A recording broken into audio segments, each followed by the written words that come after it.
حضور اتنا مسکرائے کہ دانت مبارک نظر آنے لگے۔ حضرت صہیب رومی رضی اللہ تعالیٰ نے عرض کی حضور میری آنکھ دکھتی ہے، یہ درد ہے آنکھ میں۔ تھوڑی دیر کے بعد دوبارہ ملاقات ہوئی تو کھجور کھا رہے تھے، تو حضور فرمانے لگے تیری تو آنکھ دکھتی تھی۔ عرض کی یا رسول اللہ میں دوسری سائیڈ سے کھا رہا ہوں، اس طرح والی دکھتی ہے میں کھجور۔ حضور علیہ السلام کا باقاعدہ دیکھ ہو گیا، حضور اتنا مسکرائے کہ دانت مبارک نظر آنے لگے۔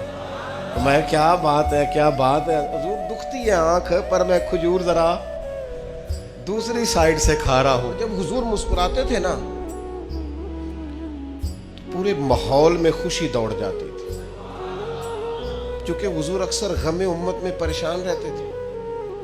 تو جب حضور یعنی حضرت عبداللہ ابن مسعود رضی اللہ تعالیٰ عنہ فرماتے ہیں ساری دنیا دے کر بھی اگر میں وہ کام کر سکوں نا جو حضرت مقداد نے کیا ہے، یہ بخاری ہے، ساری دنیا دے کے تو مجھے بڑی خوشی ہوتی، کاش میں وہ کہتا جو انہوں نے کہا تھا۔